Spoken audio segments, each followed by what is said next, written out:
Hello प्यारे बच्चों, कैसे हैं आप लोग। उम्मीद है कि बहुत मज़े में होंगे, जोश में भी होंगे और डटे होंगे अपनी तैयारी में, क्योंकि नीट आप लोगों को करना है और वो हमें करना ही है। तो प्यारे बच्चों, आज जो हम सेल ऑर्गेनली करेंगे वो है छोटे पैकेट में बड़ा धमाका। अरे सर, ये आप क्या बोल रहे हो, ये कौन सा ऑर्गेनल है। यस बच्चों, मैंने उस ऑर्गेनल का नाम रखा है छोटे पैकेट में बड़ा धमाका। अब आप देखिए, मैं जो बात कर रहा हूं और जो आज यहाँ पे आपको करवाने जा रहा हूं प्यारे बच्चों, वो है राइबोसोम। राइबोसोम हमारे सेल में, हमारे साइटोप्लाज्म में सबसे छोटा सेल ऑर्गेनल है, smallest cell organelle in our cell. इसलिए ये हुआ छोटा पैकेट। और बड़ा धमाका किस तरह से होगा वो मैं आपको यहाँ पे बताऊंगा। प्यारे बच्चों, राइबोसोम वो काम करता है, इस तरह के गजब गजब की चीजें वो करता है। हम आगे देखते हैं इसको। चलो अब हम देखते हैं कि राइबोसोम क्या क्या करता है। राइबोसोम वर्ड को पहले तोड़ो फिर जोड़ो। ये देखिए यहाँ पे राइबोसोम। अब राइबोसोम जो है वो दो वर्ड से बना हुआ है प्यारे बच्चों। एक है राइबो, दूसरा है सोम। तो राइबो और दूसरा है सोमा। अब लैटिन भाषा में सोमा का मतलब होता है आपका बॉडी, और राइबो जो है वो हमारे राइबो न्यूक्लिक एसिड को डिनोट करता है। तो राइबो न्यूक्लिक एसिड क्या है हमारा आरएनए। अब ऐसी बॉडी जो आरएनए की बनी हो, बॉडी जिसमें आरएनए फिट हो, ठीक है, क्योंकि हमें पता अब आरएनए होगी तो वहां पे प्रोटीन भी होगी। तो ये जो हमारा राइबोसोम है, ये प्यारे बच्चों यहाँ पे प्रोटीन्स भी होंगी, ठीक है, आरएनए के साथ। ये तो हमारा ब्लैक आरएनए हुआ और ये ब्लू है वो हमारी प्रोटीन्स हुई। तो प्यारे बच्चों, यहाँ पे देखिए कि जो राइबोसोम है, अब देखो राइबोसोम का formula RNA plus proteins, RNA plus proteins, ये आपका बना राइबोसोम का फार्मूला। तो प्यारे बच्चों, आज मैं आपको एक टिप दूंगा, एक ट्रिक दूंगा और एक हर चीज को हैंडल करने का साइंस में एक फार्मूला दूंगा। वो क्या है प्यारे बच्चों, साइंस में कोई भी टर्म है, उसको फिजिक्स है, केमिस्ट्री है, बायोलॉजी है, आज तक आपको किसी ने ये सीक्रेट बताया नहीं होगा। मैं यहाँ पे आपको ये ट्रिक दे रहा हूं। जब भी आपको मान लो कि आप बोर्ड के पेपर में बैठे हैं और आपको वहां पे वो आप भूल चुके हो कि अब करना क्या है, ठीक है, इसका मेरे को पता नहीं लग रहा है कि ये राइबोसोम जो है वो किस चीज से बना हुआ है। तो प्यारे बच्चों, साइंस में जो भी टर्म आएगी उसको पहले तोड़ो फिर जोड़ो।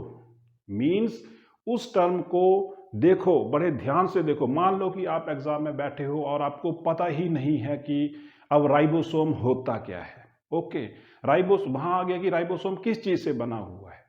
तो आप क्या करो, राइबोसोम को बहुत ध्यान से देखो प्यारे बच्चों, राइबोसोम को बहुत ध्यान से देखो। अगर आप ध्यान से देखोगे तो ये दो वर्ड्स का बना हुआ है, राइबो प्लस सोम।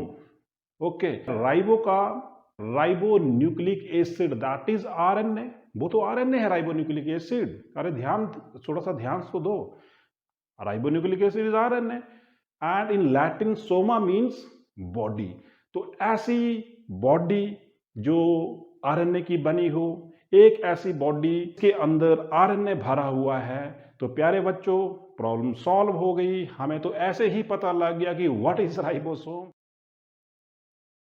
प्यारे बच्चों, अब हम इसकी डिस्कवरी के बारे में देखते हैं कि आखिर वो साइंटिस्ट, आखिर वो इंसान था कौन जिसने ये राइबोसोम इतनी छोटी सी स्ट्रक्चर ढूंढ ली, और ढूंढी कैसे।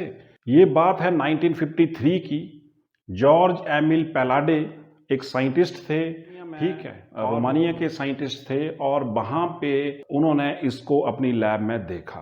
जब वो अपने किसी माइक्रोस्कोप के नीचे देख रहे होंगे तो उनको डेंस पार्टिकल्स मिले, उनको ग्रैन्युलर स्ट्रक्चर दिखी और उसका नाम उन्होंने रख दिया पैलाडे बॉडी। अब देखिए, आपने साइंस की दुनिया में एक गजब की चीज तो प्यारे बच्चों देखी होगी। वो गजब की चीज ये कि जो भी साइंटिस्ट हुआ ना, उसने अपना नाम जरूर लगाया या तो उसने प्रिंसिपल दे दिया या तो किसी स्ट्रक्चर का नाम अपने नाम से दे दिया, ताकि आज वो देखो, आज वो लोग जिंदा नहीं हैं फिर भी उनका नाम इतिहास के पन्नों में दर्ज है और आज वो जिंदा हैं, आज भी हमारे बीच में। तो प्यारे बच्चों, जब भी आप कोई डिस्कवरी करो अपना नाम जरूर ऐड करना। ओके, एक सीख तो हमें यहाँ से मिलती है जो हमें यहाँ से लेनी है, और ये कोई बुरी चीज नहीं है, आपको क्रेडिट जाना चाहिए अगर आपने वो काम किया है। हो सकता है कल को आप बहुत अच्छी कोई मेडिसिन डिस्कवर करो, अपने नाम पे रख देना। अब प्यारे बच्चों, नेक्स्ट क्वेश्चन उठता है कि अगर जॉर्ज एमिल पैलाडे इनको डेंस पार्टिकल्स दिखे थे, जो इनको ग्रेन्युलर स्ट्रक्चर्स दिखी थी, उसका नाम उन्होंने पैलाडे बॉडी रखा, तो प्यारे बच्चों तो राइबोसोम कब आया? तो प्यारे बच्चों, अब हमारे मन में ये बात आती है कि आखिर राइबोसोम कहाँ से आया? खुद सोचिए ना कि राइबोसोम भी तो रखा होगा किसी ने। तो राइबोसोम प्यारे बच्चों रखा है रिचर्ड वी रोवर्डिस 1958। उन्होंने इसका नाम सुजेस्ट किया, इसका नाम आप क्या रखो? राइबोसोम। अब प्यारे बच्चों हम करते हैं types of ribosome. Types of ribosome. There are two types of ribosomes. Mainly मैं आपको 4 तरह के टाइप्स बताऊंगा इसकी आगे चल के, ठीक है? अभी आप जो चली हुई है उनको, जो मेन है उनको देखिए। एक हुए आप ऐसे राइबोसोम जो प्रोकैरियोटिक सेल्स में पाए जाते हैं, और एक हैं जो आपके यूकैरियोटिक सेल्स में पाए जाते हैं। अब बच्चों यहाँ पे ध्यान दीजिए, प्रोकैरियोटिक जो है वो क्या है? प्रिमिटिव टाइप का है, और ये सेल्स क्या हैं? ये एडवांस टाइप के हैं। अब क्योंकि ये सेल जो होंगे, इसमें एग्जांपल आएगा आपका बैक्टीरिया, और इसमें आपका एग्जांपल आ गया जैसे ह्यूमंस। अब ये जो है वो बना हुआ है सिंगल सेल का, और ये जो हैं these are made up from multiple cells. अब मैं ये यहाँ पे क्यों लिख रहा हूं? मैं इसलिए लिख रहा हूं, जो प्रोकैरियोटिक सेल है प्यारे बच्चों, वो छोटा होगा, सिंगल होगा, तो उसका राइबोसोम भी छोटा होगा, ठीक है? वो थोड़ी प्रोटीन्स बनाएगा। और जो यूकैरियोटिक सेल है वो काफी कॉम्प्लेक्स है, उसको राइबोसोम को प्रोटीन माइटोकॉन्ड्रिया को भी देना पड़ती है, सेल से बाहर भी देना पड़ती है। तो प्यारे बच्चों, यहाँ मेरा इसको बताने का पर्पज ये है कि यहाँ पे हमारे पास आता है इस कैटेगरी में 70S और 80S, ठीक है? ये 70S, अब ऐसा भी तो हो सकता था ना कि 70S ही होता दोनों में, या 80S ही होता। ये 70 और 80S जो है वो उनके साइज का डिफरेंस है, क्योंकि प्रोकैरियोटिक सेल प्रिमिटिव हैं, थोड़े सिंपल हैं, सिंगल सेल हैं, तो 70S, अगर वो कॉम्प्लेक्स हैं तो 80S। आई थिंक इतना तो आपको क्लियर हो गया बच्चों। अब ये 70S के साथ 80S के साथ S कि क्या बीमारी है, ये क्या है साथ में एस लगाया हुआ? प्यारे बच्चों, तो इसकी कहानी को भी हम देख ही लेते हैं। अब ये इसकी कहानी इस तरह से है कि थियोडोर सैडबर्ग जो हमारे साइंटिस्ट थे, उन्होंने टर्म दी सैडबर्ग यूनिट। अरे भैया, अब इन्होंने भी अपना नाम यहाँ लगा दिया यूनिट के साथ। मतलब प्यारे बच्चों, अब तो गांठ बांध लो आप लोग कि आपने अगर कोई डिस्कवरी की तो अपना नाम पक्का लगा देना उसके साथ, ताकि आपको आज भी जाने और आपके जाने के बाद भी आपको लोग जानते रहें, ठीक है? और आपको गालियां देते रहें कि अरे भैया ये डिस्कवरी क्यों की, अपना नाम यहाँ पे डाल दिया, अब हमें याद करने का, आप नीट को और ज़्यादा टफ कर दोगे जैसे जैसे आप डिस्कवरियाँ करते जाओगे। Okay, sedimentation coefficient is measured in the Svedberg unit. Clear हो गया? सैडबर्ग साइंटिस्ट थे, उन्होंने अपने नाम का यूनिट रख दिया सैडबर्ग यूनिट। और किस चीज का यूनिट था वो? सेडिमेंटेशन कोफिशिएंट का। अब सेडिमेंटेशन कोफिशिएंट क्या है? सेडिमेंटेशन कोफिशिएंट है कि द रेट ऑफ सेडिमेंटेशन, कोई चीज कितनी स्पीड से कितने टाइम में सेडिमेंट हो रही है। फॉर एग्जांपल मैं आपको ऐसे समझाता हूं, थोड़ा ऐसे कंफ्यूज करोगे आप लोग। पहाड़ों से नदी बह रही है, बहुत सारे कंकड़ पत्थर अपने साथ वो ले जा रही है। अब जब प्लेन में आएगी तो सबसे पहले कौन सी चीज बैठेगी नीचे? सेटल डाउन कौन सी होगी? जो बड़ी चीज है वो नेचुरली नीचे जल्दी सेटल डाउन होगी।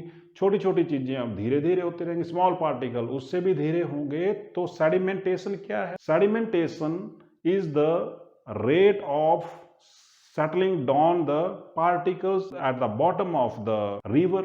Similarly, यहाँ भी sedimentation coefficient जो है वो यही डिनोट करता है कि राइबोसोम के दो पार्टिकल्स हैं, एक बड़ा है एक छोटा है, तो कौन सा पार्टिकल जल्दी नीचे बैठा और कौन सा पार्टिकल उससे थोड़ा कम नीचे बैठा। तो प्यारे बच्चों, इस चीज को हम यहाँ अब मैं आपको डिटेल में समझाता हूं, आप यहाँ पे इसको देख। प्यारे बच्चों, ये जो एस का पंगा पड़ा हुआ है जिसका कंसेप्ट हमें क्लियर नहीं, आज मैं इसकी पूरी कहानी ही आपको यहाँ पे बता देता हूँ। ये जो एस है ये दिया था हमारे एक साइंटिस्ट थे, उनका नाम था थियोडोर श्वेड। ये साइंटिस्ट थे, इन्होंने एक यूनिट दिया था, उसका नाम था श्वेड वर्ग यूनिट। इसको डिनोट किया जाता है एस से। ओके, मैंने यहाँ पे ये देखिए 3 बीकर लिए। मान लो हम ये सपोज कर रहे हैं, सिर्फ समझाने के लिए है। अब यहाँ पे ये वाला मैं अलग कलर से बना देता हूं, यहाँ पे ये हमारा लार्जर सब यूनिट है। ओके, ये वाला हमारा नीचे का स्मॉलर सब यूनिट है। आप समझ रहे हैं क्या? जो राइबोसोम होता है ना वो इस तरह से रहता है, एक यूनिट इस तरह से और दूसरा यूनिट किस तरह से अटैच होता है, इसके नीचे इस तरह से अटैच होगा। तो ये जो है वो लार्ज सब यूनिट, दिस इज स्मॉल सब यूनिट ऑफ द राइबोसोम। इसके बाद हमने क्या किया कि इनको इकट्ठा यहाँ पे डाल दिया, किसमें? एक सॉल्यूशन में। ये मैंने यहाँ पे इनको सॉल्यूशन में डाल दिया, बीकर में। आपको मैं यहाँ पे इसको समझा रहा हूँ। थ्योरेटिकल डायग्राम है, इमेजिनरी डायग्राम, ठीक है। अब आप समझिए व्हाट इज सेडिमेंटेशन कोफिशिएंट। प्यारे बच्चों, जो सेडिमेंटेशन कोफिशिएंट है that depends upon the frictional force. Frictional force means जब आप इसको नीचे ले जाओगे तो ये पानी भी ऊपर की तरफ इसको फ्रिक्शनल फोर्स, अपोजिट फोर्स लगाएगा, इसकी जो वेलोसिटी है उसको कम करेगा। और जो वेलोसिटी इसकी कम होगी, जो फ्रिक्शनल फोर्स के लिए हमें क्या चाहिए?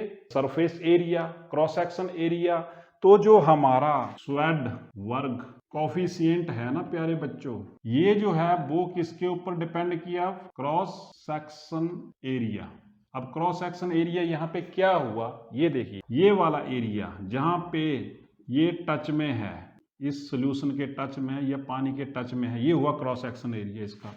और यहाँ भी ये देखिए, this area is the cross sectional area. अब जब ये नीचे की तरफ जाएगा, ये जो सोल्यूशन है इसके ऊपर, इस एरिया के ऊपर फ्रिक्शनल फोर्स लगाएगा यहाँ पे, और इसको नीचे जाने से इसकी वेलोसिटी को रिटार्ड करेगा, इसकी वेलोसिटी को ये कम करेगा यहाँ पे। सिमिलरली यहाँ पे केस है, और यहाँ पे भी, यहाँ पे देखिए, यहाँ पे क्रॉस सेक्शनल एरिया क्या आया? ये। अब आपको बिल्कुल क्लियर हो जाएगा। ये जो हमारा 70s का और 80s का जो पंगा है कि हमने 70s को हमने 80s क्यों नहीं बोला और 80 को 100s क्यों नहीं बोला? क्योंकि ये जो बना था, ये बना था 50s plus 30s is equal to 70, और ये था हमारा 60 प्लस 40s। तो हमने ये क्यों नहीं बोला? इस डायग्राम से आपको ये चीज यहाँ पे क्लियर होगी। अब जरा ध्यान दें आप, यहाँ पे देखिए कितना एरिया ऑफ क्रॉस सेक्शन इसके टच में है, इतना, यहाँ पे ये इतना। अब प्यारे बच्चों, जब ये इकट्ठे कंपोनेंट्स, इसकी वेलोसिटी, अब ये जो है इसकी सेडिमेंटेशन मतलब नीचे बैठने की जो गति है वो अलग है, क्योंकि इसका एरिया ऑफ क्रॉस सेक्शन ज्यादा है। तो ठीक है, ये जो था, ये अगर हम 70s की बात करते हैं, अगर ये मान लो तो ये 50s होगा फिर बड़े वाला, तो इसका एरिया ये था। अगर ये 70s तो ये 30s है, और ये हमारा 70s है। 70s क्यों हुआ प्यारे बच्चों? वो इसलिए हुआ कि इतना एरिया, ये देखिए यहाँ पे, ये जो एरिया हुआ ना, ये वाला, ये जो एरिया हुआ ना, ये वाला, ये इस सॉल्यूशन इस पानी के टच में तो नहीं आया। ये देखिए ये यहाँ पे रह गया। तो मतलब अगर ये अलग अलग नीचे जाते दोनों, अलग अलग नीचे जाते दोनों, इसको हम इकट्ठे, अगर हम इनको इस तरह से करते कुछ और यहाँ से इसको किसी पिन से बांध देते, फिर अगर ये नीचे जाते तो नो डॉट ये ATS ही होते, नो डॉट ATS ही होते। पर यहाँ पे क्या हुआ, इतना एरिया ऑफ क्रॉस सेक्शन, इतना एरिया जो है वो इसके टच में नहीं आया।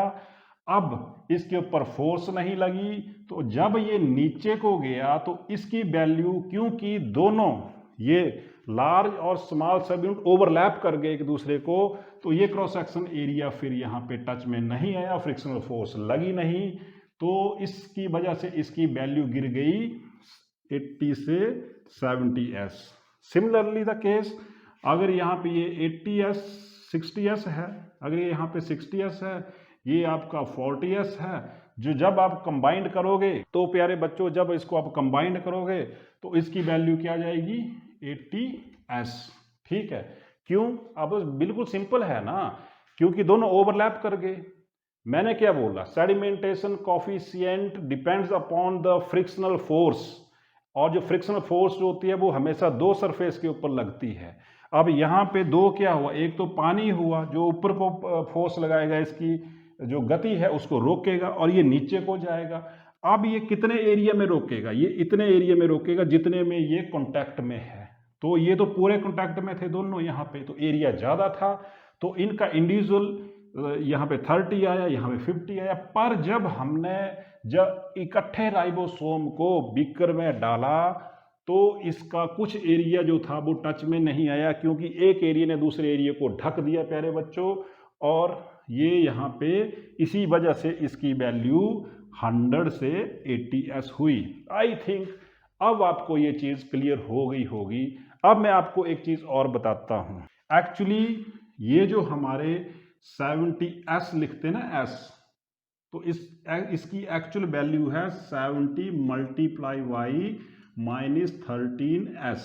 अब मैं आपको यहाँ पे बताता हूँ ये S क्या है, और जो आपका 80 है तो 80 की वैल्यू कितनी है, 80 multiply by 10 raise to the power 13s। अब ये यहाँ पे S is not a svedberg, svedberg का यहाँ से ये वाला S नहीं है। अब ये है हमारा सेकंड, ये क्या है हमारा सेकंड। यहाँ पे देखिए इसको, थियोडोर सैडवर्ग ने बोला था 1 Svedberg unit is equal to 10 raise to की पावर -13 सेकंड।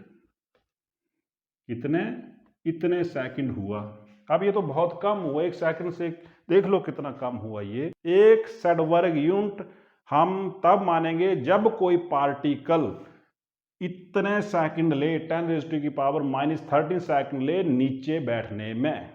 ठीक है, तो ये जो है ये इसने कितने लिए एक्चुअल में, अब ये आया हमारा जो एक्चुअल है, बुक्स में तो 70s और 80s लिखा होता है। तो प्यारे बच्चों, अब ये जो सैडवर्ग यूनिट है, नीचे जो सेडिमेंटेशन हो रही है, ये पार्टिकल के किस किस चीज के ऊपर डिपेंड करेगा, एक तो साइज, शेप, डेंसिटी, ये तो किसकी हुई, पार्टिकल की। अब ये जो यहाँ पे सॉल्यूशन था, अगर ये ज़्यादा घना है, गाढ़ा है, तो ये ज़्यादा रोकेगा। अगर ये बिल्कुल प्योर वाटर है तो हम यहाँ पे इसकी विस्कोसिटी को भी लेते हैं। तो प्यारे बच्चों, जो हमारा सेडिमेंटेशन कोफिशिएंट है ना, तो वो इन चीज़ों के ऊपर भी डिपेंड करेगी इसकी वैल्यू। ये जो वैल्यू फाइनल निकल के यहाँ पे आई। तो प्यारे बच्चों, अब आइए मैं आपको एक सिंपल सी स्ट्रक्चर बनाता हूं जिससे आपके और भी बहुत सारे कंसेप्ट क्लियर होने वाले हैं। अब मैं यहाँ पे ये राइबोसोम बनाया मैंने, आप भी साथ साथ में ड्रॉ कीजिए, मज़ा तभी है। आप भी अपने नोट्स बना लीजिए। यहाँ पे प्यारे बच्चों, ये देखिए यहाँ पे मैंने राइबोसोम बना दिया। ये है हमारा 70s, ये है हमारा 80s। अब ये पता ही है आपको कि ये प्रोकैरियोटिक है और यूकैरियोटिक है। ये है हमारा लार्ज सब यूनिट, ये है हमारा स्मॉल सब यूनिट। सिमिलरली यहाँ भी लार्ज सब यूनिट और ये जो है हमारा स्मॉल सब यूनिट। अब जो लार्ज है वो है हमारा 50s और जो स्मॉल है वो है हमारा 30s। ये है हमारा 60s और ये है हमारा 40s। अब मैं आपको यहाँ पे क्या चीज बताने वाला हूँ, ये जो हर सब यूनिट है यहाँ पे ये दो चीजों से बना हुआ है प्यारे बच्चों। कौन सी? एक है आरएनए और एक है प्रोटीन्स। जैसे राइबोसोम्स के नाम से क्लियर है, ठीक है। यहां भी ये किस चीज से बना हुआ है? ये भी, यहां ये भी आरएनए प्रोटीन्स। ये देखिए ये भी आरएनए प्रोटीन्स। ये देखिए आपको एक मेमोरी फ्रेम दे रहा हूं मैं पूरी की पूरी। यहाँ पे याद करने का तरीका आपको बता रहा हूं प्यारे बच्चों, तभी मैं यहाँ पे डायग्राम को ड्रॉ, ऐसे मैं आपको ओरली भी बता सकता था इसको। आरएनए प्रोटीन्स 50s में कौन कौन सी आरएनए होती हैं प्यारे? यहाँ पे आपकी जो आरएनए होगी प्यारे बच्चों वो होगी 30s आरएनए। यही मैं इसके साथ आरएनए के साथ आर लगा देता हूँ कि ये राइबोसोमल है, फिर हमें बार बार लिखने की जरूरत ही नहीं पड़ेगी, ठीक है। तो फर्स्ट आई 23s और सेकंड आई 5s। ओके, इसमें होती हैं 34 प्रोटीन्स। इसमें जो पाई जाएगी वो है 16s और यहाँ पे प्रोटीन्स पाई जाती हैं 21 प्रोटीन्स। प्यारे बच्चों इसमें 3 आरएनए होती हैं, एक I28s, एक I5.8s और एक आई आपकी 5s।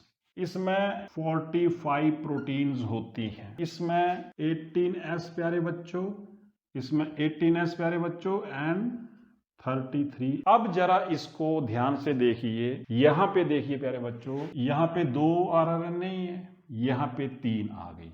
अमाउंट बढ़ गया, साथ में साइज भी बढ़ गया। यहाँ पे 23 है और यहाँ पे 28 है, 5.8 भी है। ये क्यों? ये यहाँ जो सेल था उसकी एडवांसमेंट हुई। क्या हुई उसकी? एडवांसमेंट। ये जो था हमारा ये प्रिमिटिव टाइप है, प्रिमिटिव, और ये जो है वो एडवांस है। तो एडवांसमेंट क्या हुई खुद देखिए आप, यहाँ पे 34 प्रोटीन्स तो यहाँ पे 45 प्रोटीन्स।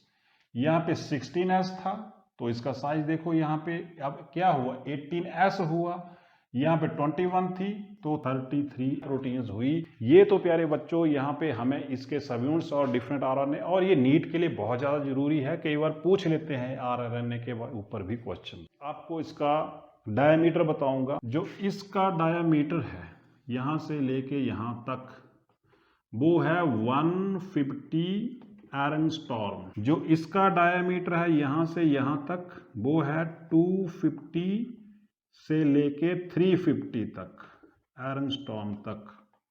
तो हम दूसरे शब्दों में बोल सकते हैं कि जो राइबोसोम इन जनरल अगर बात कर तो 150 से लेके 350 एरनस्टॉर्म तक इसका साइज जाता है राइबोसोम का। अब प्यारे बच्चों देखिए कि हमारे पास आरएनए भी आ गई और प्रोटीन भी आ गई, ठीक है। क्या आ गई हमारे पास? 70s में आरएनए भी है और प्रोटीन भी है। अब हमने देखना कि किस रेशो में है, कौन सी ज्यादा है। तो प्यारे बच्चों जो हमारी आरएनए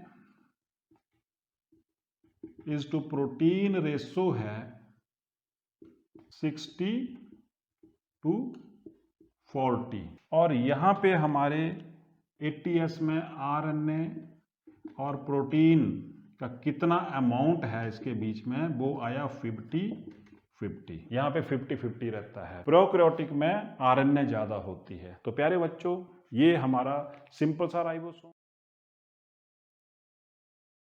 तो प्यारे बच्चों अब तैयार हो जाइए आप राइबोसोम की अल्ट्रा स्ट्रक्चर बनाने के लिए। कहीं भी YouTube पे, कहीं भी बुक में आप इसको देख लेना, आपको ढूंढे नहीं मिलेगी। मतलब जब भी आप इसको देखोगे, अगर आपको ये राइबोसोम की स्ट्रक्चर 9th में आ गई ना, तो आपको आगे बिल्कुल प्रॉब्लम नहीं होगी। अगर 11वीं का स्टूडेंट भी है, अगर 11th का स्टूडेंट है, 9th का है, 10th का, 11th का है, जब +2 में वो ट्रांसलेशन करेगा, प्यारे बच्चों, मैं आपको ऐसी ट्रांसलेशन करवाऊंगा, ऐसी ट्रांसलेशन करवाऊंगा, एक बार, सिर्फ एक बार आप यहाँ पे देखोगे और सारी की सारी एक एक फंडा, बारीकी से एक एक फंडा आप YouTube में एनिमेशंस देख लो, मैं फुल इससे बोल रहा हूं, आप कहीं भी देख लो, उस तरह की ट्रांसलेशन, ट्रांसक्रिप्शन कहीं नहीं मिलेगी आपको। अब प्यारे बच्चों, एक ऐसी डायग्राम आपको राइबोसोम की मैं दूंगा जो आपको गूगल पे नहीं मिलेगी, जो आपको कहीं YouTube चैनल पे नहीं मिलेगी, ना कहीं बुक्स में मिलेगी। तो ये जो अल्ट्रा स्ट्रक्चर है, लेट अस ड्रॉ। ये यहाँ पे प्यारे बच्चों इस तरह से क्लॉडी स्ट्रक्चर है, वो अभी बता दूंगा मैं आपको क्या है। और प्यारे बच्चों यहाँ पे भी इस तरह से यहाँ पे इस टाइप की स्ट्रक्चर्स, ये जो क्लॉडी सा दिख रहा है, इस तरह से बनाइए आप इसको। अब प्यारे बच्चों यहाँ से एक और टनल बाहर को गई, ये इसको बनाइए। और यहाँ पे आप जो नीचे टनल है, यहाँ पे आप इस तरह से मैसेंजर RNA ड्रॉ कर दीजिए। अब भाई ये क्या है, हमारी मैसेंजर RNA। तो ये जो है हमारा, ये है हमारा लार्ज सब यूनिट, ये हमारा 50S भी हो सकता है, ये हमारा 60S भी हो सकता है, और ये है हमारा स्मॉल सब यूनिट, ये हमारा 30S या 40S, अगर ये प्रोकैरियोटिक है कि यूकैरियोटिक है। अब हम इसकी लेबलिंग करते हैं। इसको A लिखिए, इसको P लिखिए, इसको E लिखिए, APE। ओके, ये जो टनल हमने बनाई इसको बोलते हैं RNA threading tunnel, RNA threading tunnel, जिसके बीच में से मैसेंजर RNA जाएगी जब ट्रांसलेशन होगी। अभी के लिए आप इस डायग्राम को रोकिए, this diagram is very important. ये डायग्राम पूरी तरह से कंप्लीट डायग्राम है, ऐसी डायग्राम आपको कहीं और नहीं मिलेगी, तो इसलिए इसको पूरे ध्यान से आप यहाँ पे देखिए। यहाँ पे ये जो मैंने एक सेंटर बनाया था क्लॉडी सा, ये है हमारा